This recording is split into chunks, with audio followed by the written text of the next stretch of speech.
A Truggling teacher was fired for protecting a poor child, but her new principal changed everything. This is the third time he has come to school with holes in his shoes, an empty stomach and no one to walk him through the doors. And you are telling me he is a disruption to the class? Sarah's voice was quiet but firm, slicing through the stale air of the principal's office. Principal Blake didn't flinch. I said children like him do not belong in this environment. Outside, the wind scraped against the windows, rustling the bare trees of their small, worn-down Kentucky town. At Jefferson Elementary, discipline was king. Warmth came second, if at all. Sarah, 26, stood straight, blonde hair falling softly past her shoulders, her patched sweater pulled tight around her. Her boots were scuffed, her palms clenched. She had grown up with less than most, and carried that history not as shame, but as proof she had survived. Every morning she placed a single apple in her desk drawer, not for herself, but for whichever child needed it most. No one asked for it. Sometimes it disappeared, sometimes it stayed. Jack was often the one who took it. A fourth grader, thin, quiet, overlooked. His pants were always a size too big or too small, held together with twine. He rarely spoke but left behind tiny thank you gifts. A pencil stub, sharpened with care, tucked in her drawer. Once he left a bruised apple. She held it in her hand like it was made of gold. Later that day, Blake summoned her. "You've been reported," he said. Favoritism? Feeding a student, allowing Jack to stay after hours. "He is hungry," Sarah said, steady. Blake stood. "This is not a charity, Ms. Ellis. It's a school." "It should be both," she replied. He handed her a formal reprimand. Next time it will be termination. That night by candlelight, Sarah wrote a letter to the district. She asked them to review the school's treatment of underprivileged students. She signed it, folded it, sealed it with quiet hope. The next morning she arrived early and placed the envelope on Blake's desk. "What is this?" he asked. "A letter to the district." Blake opened it, read in silence, then, without a word, tore it in half. Then again and again. "You do not speak for this institution," he said. "You don't challenge leadership." Sarah stood frozen, then turned and left. In the hallway, whispers followed her. Teachers avoided her eyes. She walked to her classroom, opened her drawer, and found it empty. No pencil stub, no apple, just silence. The termination letter came printed in bold black ink on Jefferson Elementary's official letterhead. It used the word incompatible 3 times, but the phrase that cut deepest was, effective immediately. Sarah read the letter alone in her classroom, the sky outside darkening with rain. Her hands shook slightly as she folded the paper and slipped it into her worn leather bag, the one she had carried since college. No one saw her leave the building. No goodbyes, no final glances. Just the sound of her boots echoing in the hallway as she stepped into the cold Kentucky rain. She walked home through puddles, past flickering streetlights and familiar landmarks. The diner where she worked weekends, the library where she read to children, the gas station where Jack's mother sometimes stood outside in silence. By the time she reached the trailer she shared with her grandmother, she was soaked through. Ruth opened the door, worry already in her eyes. "They did it, didn't they?" Sarah nodded, too tired to speak. Inside, she sat at the small kitchen table, her bag still pressed against her. Ruth made her a cup of tea and held her hand. "You're young, sweetheart. You can still choose a different path, one that doesn't break your heart." Sarah stared at the steam rising from her mug. Her voice was barely audible. "I was born to teach." The next morning, she began packing her books into boxes. She called the diner, asked for more hours. She considered leaving town, Lexington maybe, or farther, anywhere she would not have to explain why she had failed. But fate had other plans. That afternoon, the local paper ran a headline, "Teacher let go after feeding hungry student." The photo showed Sarah kneeling beside Jack, half hidden behind her skirt. The article called it a disputed case, outlining how she had broken school rules in the name of compassion. Some readers glanced and turned the page. Others whispered in grocery store aisles. But one man 60 miles away folded the paper carefully and read it again. Charles Cole, 34, was the headmaster of a small independent school called New Hope Academy. He believed in second chances and the kind of teachers who taught with their hearts. The story about Sarah didn't shock him, it moved him. That same evening he wrote her an email. "Dear Ms. Ellis, I read about you in the Herald today. I do not know all the details, nor do I need to. What I do know is that any teacher who gives a child an apple from her own lunch is the kind of teacher I want at New Hope Academy. If you are willing, I would like to meet." Sarah found the message the next morning, blinking at the screen. At first she thought it was a mistake, but the email address was real, the school had a website, and the words felt sincere. She replied with cautious hope. Later that week they met in a quiet cafe on the edge of the city. Charles stood when she arrived, wearing a simple navy sweater. His handshake was warm, his eyes steady. They talked for hours about education, children, the things standardized tests never measured. He never asked about the incident. He only asked what she would do if she had another chance. And in that moment, Sarah allowed herself to believe that maybe she still did. New Hope Academy was nothing like Jefferson Elementary. There were no polished marble floors or metal detectors, no automated bell system, no harsh white lights flickering above tense, orderly hallways. Instead, the school sat nestled between two tall oak trees, its brick exterior weathered but warm, windows open to let in fresh air even in early spring. The building was smaller than Sarah expected, almost like a house repurposed into something softer, something that invited you to exhale. Children's laughter floated through the air as she stepped inside for the first time. The front office smelled faintly of cinnamon and pencil shavings. On one wall hung a mural, painted, it seemed, by the students themselves, of hands reaching toward a sun made of book pages. Beneath it, a phrase had been painted in sweeping gold letters: "We learn by heart." Charles met her in the hallway, holding a cup of coffee and a clipboard tucked beneath his arm. He smiled, not the practiced, tight-lipped kind she had seen so often in school administrators, but a smile that reached the corners of his eyes. "Welcome to New Hope, Ms. Ellis," he said. "Let me show you around."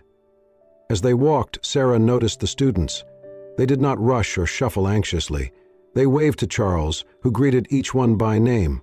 In the classrooms, beanbags and mismatched chairs replaced rows of desks. There were plants in the windowsills, art on the walls, and shelves of worn paperbacks with sticky notes poking from their spines. "This is a school?" Sarah asked softly, half to herself. Charles glanced at her and grinned. "We like to think so. A school without walls, not literally, but in spirit. We do not search for perfect teachers here, just those brave enough to love." They stopped at the door of what would be her classroom. Sarah stepped inside, took a breath, and let her eyes sweep the room. The whiteboard was scuffed but clean. A rug sat in the center of the room, surrounded by chairs that did not match. A tall window opened to the schoolyard, where a garden patch peeked from behind a fence. She set her bag down on the desk and exhaled. For the first time in weeks, she felt the tightness in her chest loosen. Her first day began quietly. 12 students, all between ages 9 and 11, filed in with cautious curiosity. They were different from the students at Jefferson. There was a boy who tapped the edge of his chair every 3 seconds, a girl who wore a winter hat indoors and refused to take it off, a tall boy with downcast eyes and no backpack. But they watched her. They listened. Sarah started the day with a story, an old book with cracked pages and a faded cover. Her voice was soft at first, uncertain, but as the children leaned in, eyes widening, she grew steadier. They asked questions. They laughed at the funny parts. One even clapped at the end. She wrote their names on the board, one by one, asking each child to tell her something they loved. One said birds. Another said, quiet. One whispered, the sound of my brother coming home. Charles watched from the door for a moment, unnoticed. He saw the way Sarah tilted her head as she listened, how she crouched beside a student rather than standing above them. how she handed out pencils like they were golden keys to a different world. During lunch, he passed by her room again. She was on the floor, helping a girl tie her shoelaces. The girl looked up at her, eyes wide and uncertain. Sarah smiled gently and said something he could not hear. The girl smiled back. Later that afternoon, as the sun began to dip and the students packed their bags, Sarah sat at her desk, looking out the window. Her eyes were tired but bright. In her drawer was an apple, not from her but from a student.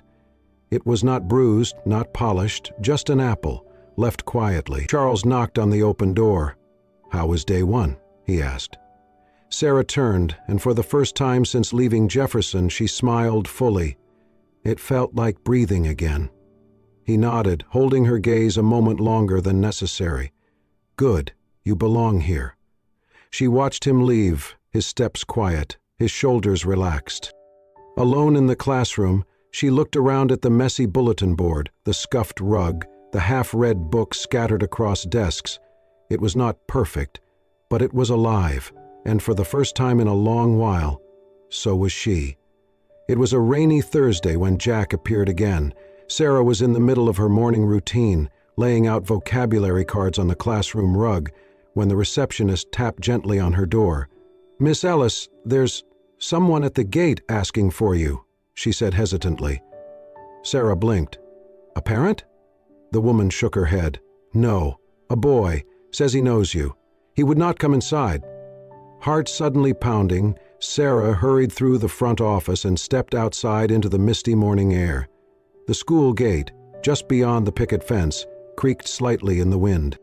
And there, standing under a crooked umbrella that looked too large for his narrow shoulders, was Jack. He had grown taller, but he still had the same solemn eyes, the same too-thin frame, the same silence clinging to him like a second skin. His coat was damp and frayed at the cuffs. His shoes, different now but still worn, squished softly in the puddles beneath him. "Jack?" Sarah whispered, stepping forward. She dropped to her knees, umbrella forgotten, raindrops falling into her golden hair. Jack stared at her, unmoving. For a second, it seemed he might turn and run. Then, in a fragile voice, he asked, "Is this a safe school?"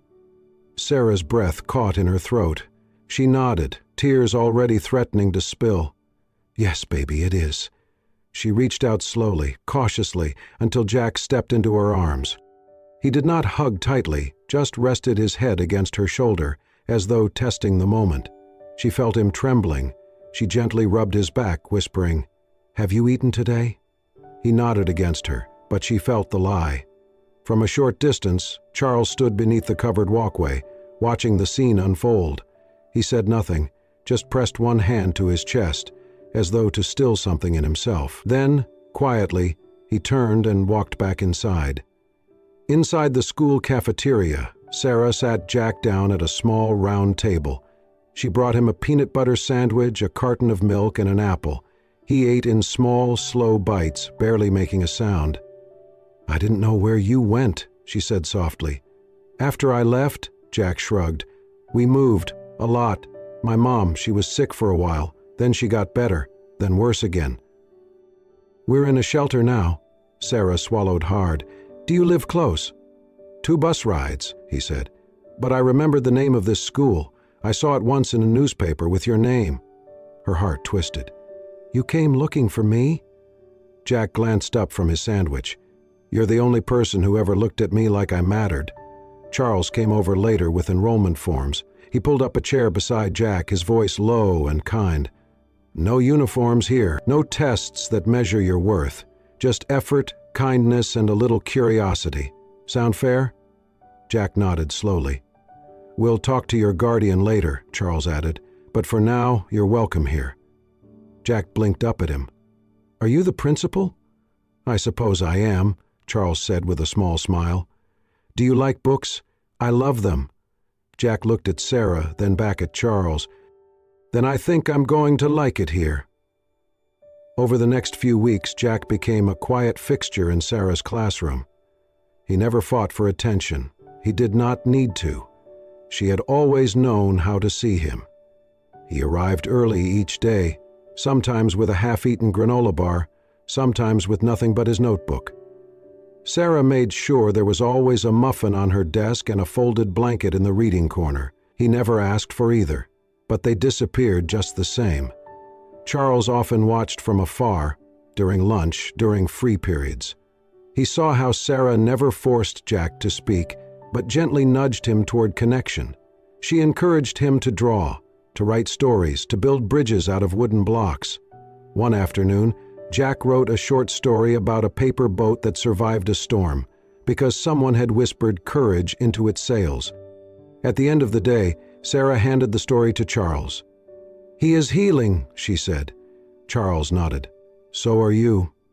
The three of them formed an unspoken rhythm, Sarah with her quiet presence, Jack with his fragile trust, Charles with his steady support. They read together, sometimes all three on the classroom rug, passing pages like prayers. They ate sandwiches and shared silent laughter over comic strips. They never called it therapy, but it was. It was healing through proximity, through stillness, through being seen and not questioned. One afternoon, Jack handed Sarah a folded piece of paper. Inside was a sketch, a woman with blonde hair holding the hand of a boy beside a small school with big windows. Standing just behind them was a man with kind eyes, holding an umbrella above them both. Sarah looked up at Jack. He only smiled faintly. Charles, passing by, paused. "Good drawing." Jack shrugged. "I just drew what I see." Charles looked at Sarah and smiled. So did he. The morning sun filtered through the wide classroom windows, casting golden light across the rug where Sarah and Charles sat among a circle of second graders. Today's lesson was part of their weekly life skills class, something New Hope Academy cherished as much as math or reading. This morning's theme was kindness and family, two concepts the school believed could never be taught too early. Sarah held up a handmade poster covered in colorful handprints. "What do you think makes a family?" she asked, her blonde hair catching the light like a halo. "Love," said one little girl with pigtails. "Hugs," added a boy, lifting both arms for emphasis. "Someone who shares their cookies," another chimed in, and the room erupted with giggles.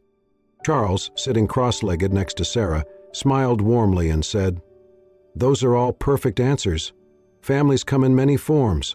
Some are big, some small, some with grandparents, some with moms and dads, some with friends who become family." As Sarah leaned forward to hand out little paper hearts for the kids to write on, one small boy, James, a curious child with a constant smudge on his nose, suddenly tilted his head and asked, "Miss Sarah, are you and Mr. Charles married?" The room went silent for a heartbeat, then exploded into giggles and squeals. Charles coughed softly, his ears visibly turning red. Sarah's cheeks flushed, but she smiled gently and composed herself. "No, sweetheart," she said, kneeling so she could look James in the eye. "We are not married." James blinked. "But you laughed together like my mom and dad." Sarah chuckled, the warmth in her voice like sunlight. "That is because Mr. Charles is a very special person.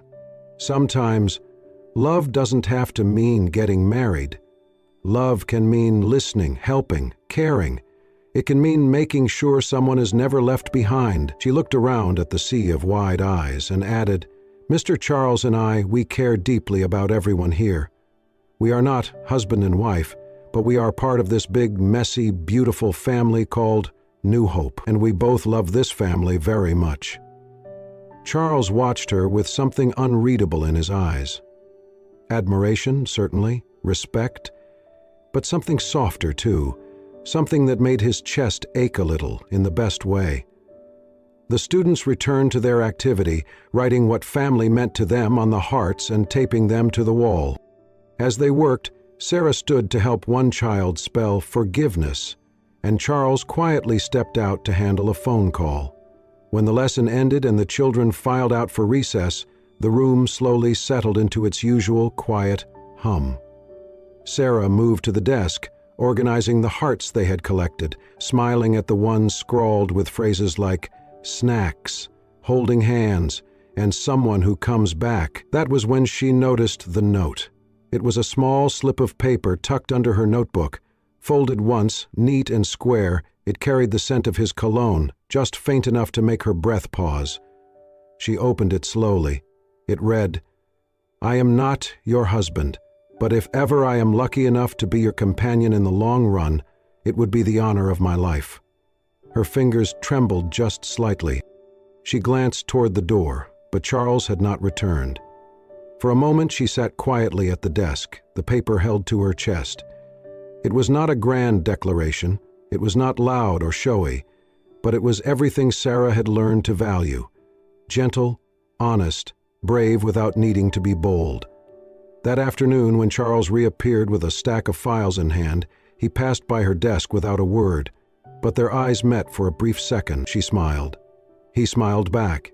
Nothing else was said, but the air between them carried something new, something tender, and in the silence, Sarah felt the same thing she had once felt when she opened her desk drawer and found a bruised apple from a child who had nothing else to give. She felt seen, chosen, cared for. Maybe it was not love the way fairy tales told it, but it was the kind that grew slowly, gently, like roots under the floor of a classroom, where hope lived and breathed in quiet corners. The email arrived on a Monday morning, written in stiff language and wrapped in polite venom. It came from the office of Victoria Langford, a prominent donor and parent of a sixth-grade student at New Hope Academy. Her message was short but pointed. She had serious concerns about the perceived personal relationship between Ms. Sarah Ellis and Headmaster Charles Cole, and she believed it undermined the professional integrity of the institution. If the matter was not addressed immediately, she would be withdrawing her financial support, effective at the end of the quarter. The threat was clear. Over $30,000 in scholarships, field trips, and student meals were tied to her name. Sarah sat at her desk, the letter printed and folded in her lap. Her cheeks were pale, her breath unsteady. "I do not want this to become a scandal," she said quietly as Charles closed the door behind him. "This school, these kids, they should not suffer because of whispers." Charles, standing across from her, crossed his arms. "You have done nothing wrong." "It does not matter," Sarah said, voice tight. "It is about what it looks like, what people choose to believe." "She is choosing to see what fits her narrative," Charles replied, his jaw set. "That is not your responsibility." Sarah looked away, staring out the window, where a few students ran laughing through the garden. "Maybe I should step down from the mentorship program. Just for now. Let things cool down." "No," he said, firmer than she expected. "You are not hiding. Not for this. But the donation. I would rather lose money than ask you to disappear." The tension grew as the week went on. Whispers in the hallway, a few parents canceling appointments. One local blog post speculated about favoritism and blurred lines between professionalism and emotion. Then came the school board meeting. It was held in the multi-purpose room, under the soft glow of mismatched ceiling lights. Folding chairs lined up in careful rows. Parents, staff, and community members gathered, many watching Charles and Sarah with unreadable expressions. Victoria Langford sat near the front, her polished nails gleaming as she flipped through printed notes. When Charles took the stage, he looked briefly at Sarah, who stood near the door, heart thudding in her chest. He cleared his throat and began. "There have been concerns raised about impropriety within our staff. Specifically, that a relationship, perceived or real, between two adults could tarnish this school's image." A murmur passed through the crowd. "I will say this plainly," Charles continued. "Ms. Sarah Ellis is one of the most principled, compassionate, and professional educators I have ever worked with. Her presence at New Hope has changed lives, including mine." Victoria's brow arched. "I understand the power of appearances," Charles said, "and I understand the importance of financial support, but I will not sacrifice integrity for comfort. I will not ask a good woman to step back because someone else feels uncomfortable with kindness." He let the silence stretch. "This school was founded on the belief that people are more important than optics. that we stand up for one another, that we do not trade sincerity for donations." He turned toward Victoria directly. "And you feel this vision no longer aligns with your expectations. We thank you for your past support, and we wish you well." Gasps echoed around the room. Victoria rose, lips pressed tight, and walked out without a word. There was a long pause. Then someone clapped. One clap. Then another. A slow, rising wave of applause filled the room. After the meeting, Charles found Sarah outside, standing under a maple tree in the cool twilight. "You did not have to do that," she whispered. "I did," he said, "and I would again." The next week, small envelopes began arriving at the school. Anonymous checks, handwritten notes from local shopkeepers. A former student's mother sent a letter with a $20 bill. "For the woman who taught my son that being poor was not shameful." The donation deficit closed faster than anyone expected. And in the end, New Hope was richer, not in money but in loyalty, in truth, in the kind of courage that could not be bought. Jack had grown taller, his shoulders had filled out, and he walked with quiet confidence now. The boy who once whispered instead of spoke, who flinched at loud noises and sat at the edges of the room, now stood at the center of every classroom discussion. His notebooks were filled with essays, sketches, and reflections. He still preferred to listen more than he talked, but when he did speak, people leaned in to hear. He was 17 now, a senior at New Hope Academy, and one of its most beloved students. When the state's Department of Education announced an open call for student speakers at the Regional Education Conference, Charles nominated Jack without hesitation. At first, Jack shook his head. "I'm not someone people want to listen to." But Sarah had smiled gently and said, "You have something to say that only you can." That was enough. The conference was held in a hotel ballroom an hour outside the city. Dozens of schools were present. When Jack stepped up to the podium, wearing a borrowed blazer and his usual beat-up sneakers, the room quieted. He took a slow breath, glanced toward the crowd, where Sarah and Charles sat side by side, and began. "I was not supposed to be here," he said simply. "Not just at this conference, but at any school where I felt safe, or wanted, or seen." He paused, letting the silence settle around him. "When I was 10, I thought being invisible was safer than being noticed. I thought kindness was a trick. That hope was something only other kids were allowed to have. Then one teacher gave me a sandwich and never asked for anything in return." He smiled faintly. "She let me stay after class when I was too scared to go home. She never told me I was broken. She just waited for me to speak, and when I finally did, she listened." Another pause. "She and the man who runs my school, they built something rare, a place where no one has to earn their worth, where love is not conditional, where silence is not mistaken for apathy." He looked directly at Sarah. "She did not just pull me out of poverty. She taught me that I deserved love, that I had value, even when I had nothing to give." There was a stillness in the room as he stepped away from the microphone. Then applause rose slowly, first polite, then rising into something heartfelt. Later that month, at New Hope, Sarah and Charles introduced a new tradition, Gratitude Day. Every student received a blank card and was asked to write to someone in the school who had changed their life. Most cards were sweet, simple, joyful.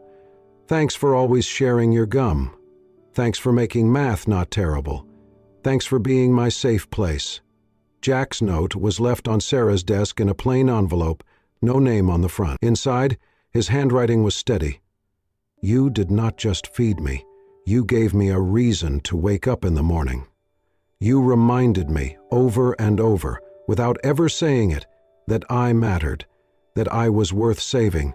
You taught me how to love by loving me first." Sarah read it alone, after the students had gone for the day. Her eyes filled, not with sadness, but something deeper, a gratitude that swelled in her chest like a quiet hymn. Charles found her standing at the window, the card still in her hand. "Jack?" he asked softly. She nodded, unable to speak. He stood beside her for a long moment, neither of them needing to say anything. Outside, the garden was starting to bloom again, daffodils pushing through soil, children laughing in the fading light. In that stillness, Sarah reached out and took Charles's hand. Not a secret, not a statement, just something real, held quietly between them, like everything that truly mattered. The halls of New Hope Academy looked as they always had, sunlight streaming through tall windows, artwork taped lovingly to the walls, the faint scent of pencil shavings and old books. But today something felt different. Jack stood in front of room 2B, his hands trembling slightly as he unlocked the door. Inside, the room was still and sunlit, waiting. He walked to the desk, his desk now, and opened the top drawer. Carefully, he placed a single polished red apple inside. The skin was smooth, the stem curved neatly. It was not for a student. It was for her. For the woman who had once placed apples in her drawer for children who had nothing, for the one who had seen him when he was invisible. Outside, Charles stood in the doorway, arms crossed, watching the boy he once read about in a newspaper years ago. Jack had grown. He was taller, more sure-footed, but his eyes still carried that deep, quiet strength. "First day," Charles said. Jack turned and nodded. "Feels like I've been walking toward this since I was 10. Charles smiled and stepped inside. "Nervous?" Jack exhaled. "Terrified. That's how you know you're ready." The two sat for a moment, side by side. The past seemed to hum between them, unspoken but understood. When the bell rang and footsteps echoed in the hallway, Jack stood. "I've got this," he said, trying to sound confident. Charles rested a hand on his shoulder. He always did. Down the hallway, Sarah was greeting students as they arrived. Her hair was shorter now, with soft silver strands framing her face. Her wedding ring caught the morning light as she handed out folders and warm smiles. When she saw Jack standing in his doorway, she paused and pressed her hand gently over her heart. He met her gaze and gave a small nod. She smiled. The day moved quickly. Jack read books aloud, answered questions, calmed a nervous child. It felt natural, like he had never left this place, like he belonged. That evening, the school hosted a ceremony to welcome its new teachers. Families filled the small auditorium, strung with lights and filled with laughter. Charles spoke first, briefly, then invited Jack to the stage. Jack stood at the podium, nervous but steady. His eyes scanned the room, Charles at the side of the stage, Sarah seated in the front row. "I never thought I'd be standing here," Jack began. "For a long time, I didn't think I'd be standing anywhere at all." He paused. The room quieted. "When I was 10, I was lost, hungry, forgotten. But a teacher didn't turn away. She saw me. She fed me, listened to me, and stayed when no one else did." He turned his gaze toward Sarah. "She didn't just teach me to read. She taught me that I mattered." Then Jack looked to Charles. "And another person. He stood by her when the world tried to push her down. He showed me that real leaders protect not just rules, but people, especially the people who love." Jack's voice grew stronger. "I'm here because a teacher didn't abandon me, and because a headmaster didn't abandon her." The room was silent. Then a wave of applause filled the space, loud and heartfelt. Later, as the crowd thinned and twilight filled the windows with gold, Charles found Sarah near the back. They stood in the warm hush of the moment. "I never taught you anything," Charles said softly. Sarah smiled and leaned into him. "But you," he whispered, pressing a kiss to her temple, "taught me everything about the heart." They looked across the room at Jack, laughing with a group of students. The apple still sat in his drawer, quietly glowing. And in that light, New Hope felt more than just a school. It felt like a promise fulfilled. Thank you for joining us on this emotional journey of love, resilience, and the quiet power of compassion. Jack's story reminds us that one act of kindness can echo through a lifetime, and sometimes the most life-changing lessons are taught not with chalk and textbooks, but with open hearts. If this story touched your soul, Imagine how many others are waiting to do the same. Subscribe to Soul-Stirring Stories and become part of a community that believes in the beauty of real-life miracles, gentle heroes, and unforgettable moments. Turn on notifications, leave a comment sharing your thoughts, and help us continue spreading stories that heal, inspire, and move hearts. We'll see you in the next story. Until then, stay kind, stay hopeful, and never underestimate the power of a single apple in the right hands.